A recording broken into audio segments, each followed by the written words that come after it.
On this episode of Lingkod Bayan Diaries, ating tunghayan ang kwento ng isa sa ating mga honor awardees. To be a CSC Pag-asa Group Awardee is such an honor. Hindi namin siya inasahan, so we just wanted to put names on the innovations na naibigay namin sa Davao de Oro.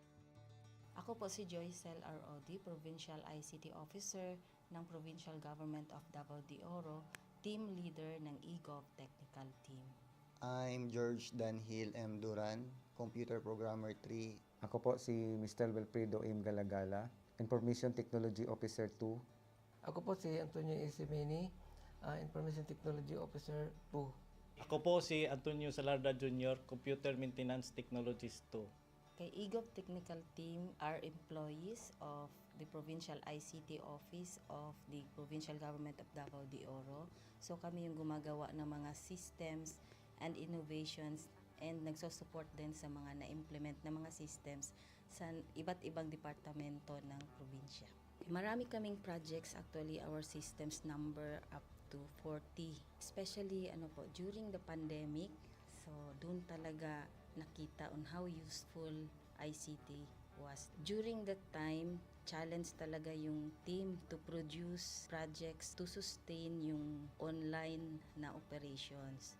So on our part, we tried exploring open source technology. Tapos marami kaming ina-explore na networks. So first yung system is yung Doc. It's a teleconsulting system na na-implement during the COVID. When the OPD services, yung outpatient department services were stopped, nag-resort to teleconsulting.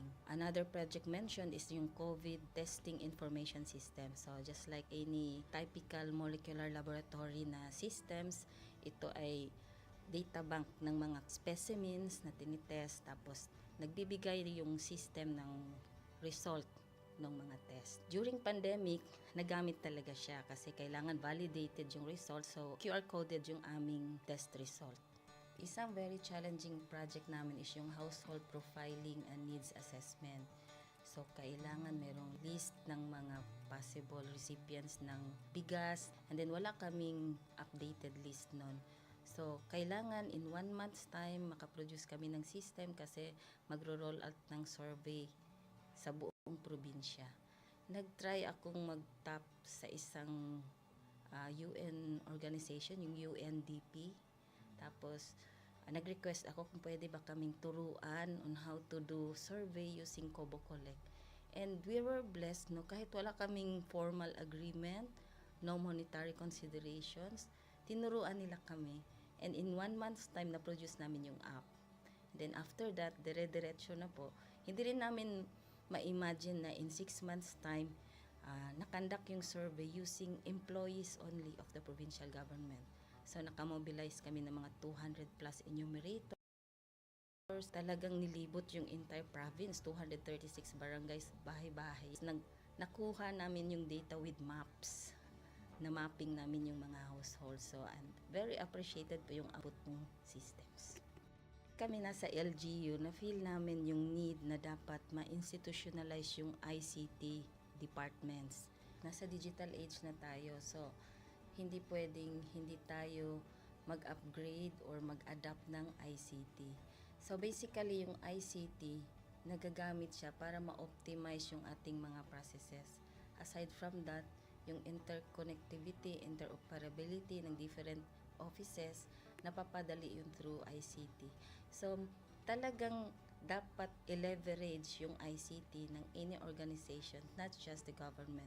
Kung mapansin nyo, lahat ng developed countries is naka-leverage talaga sila sa ICT. Maraming magaling sa Philippines, medyo may problema lang tayo dun sa interconnectivity and interoperability kasi parang nangyari, parang kanya-kanya yung mga LGUs, kanya-kanyang innovations. And if you can see from the national, paiba-iba yung mga systems hanggang dun sa baba. So, yun din isa sa panawagan namin, sana magkaroon ng uniform na standards and protocols in developing systems para hindi masayang yung mga efforts ng mga nasa baba. Okay, my message to my fellow public servants, so let us continue to be a gift. Di ba, pag gift ka, maganda ka, mapapasaya mo yung recipient, kay magiging useful ka sa recipient. So, isa lang yun sa palagi kong isinasa puso, no? Continue to adapt to the change, especially in ICT innovation. Even though marami tayong challenges na related to it, just continue to adapt to the ever-changing progress in technology. Kaya ang masabi ko lang sa mga kawani ng gobyerno, kung trabaho tayo, gawin natin talaga yung nasa puso natin. Gawin mo lang ang dapat mong gawin upang kung ano mang gusto mong maitulong para sa bayan. Na patuloy lang natin ang ating mga mabubuting gawain sa gobyerno para sa ating mga kababayang Pilipino. Kami ang EGOV Technical Team ng Davao de Oro at ito ang aming kwentong lingkod bayani.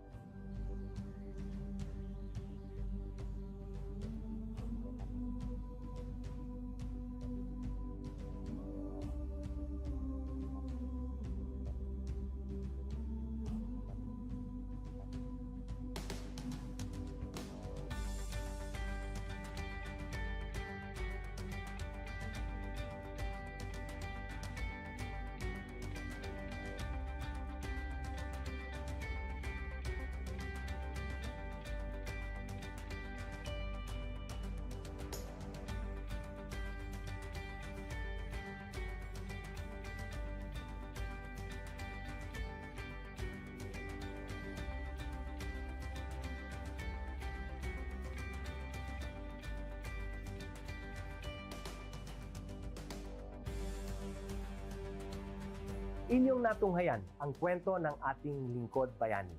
Kung ikaw ay may kilalang lingkod bayani, maaari siyang i-nominate sa Honor Awards Program ng Civil Service Commission.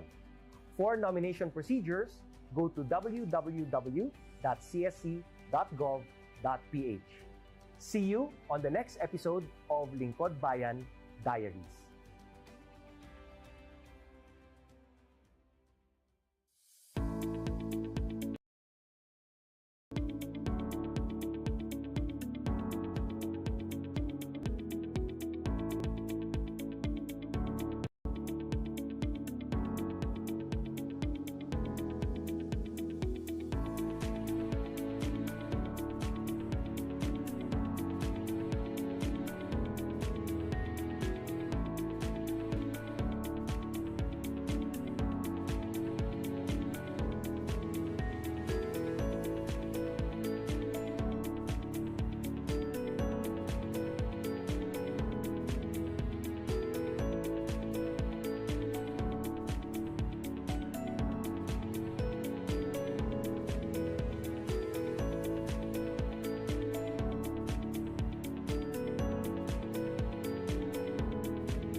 Good day to all of you.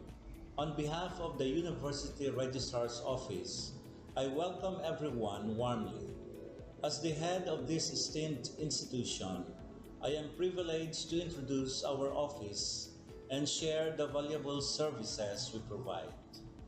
The University Registrar's Office serves as the administrative heart of our university, functioning as a central hub for academic records, student enrollment, and course registration.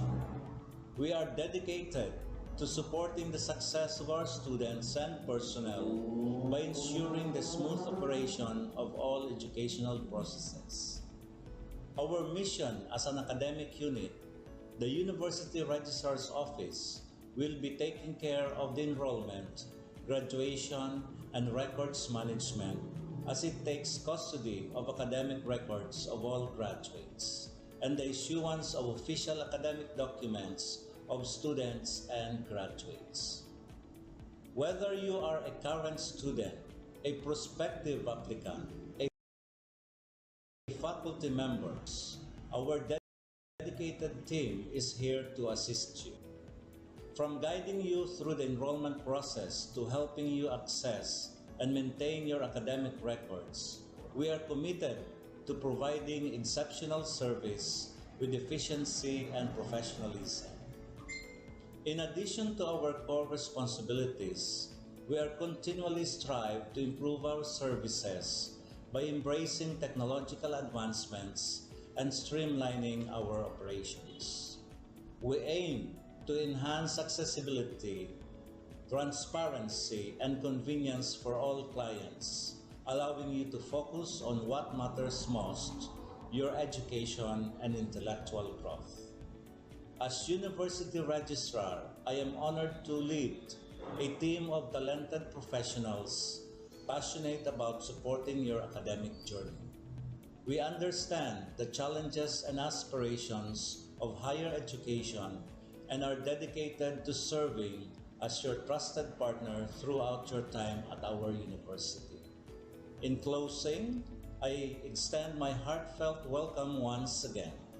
The University Registrar Office is here to assist, inspire, and empower you as you embark on your intellectual endeavors.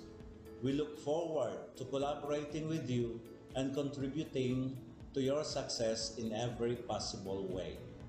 Thank you, and may this be the beginning of a remarkable academic journey for each of you as a university for humanity.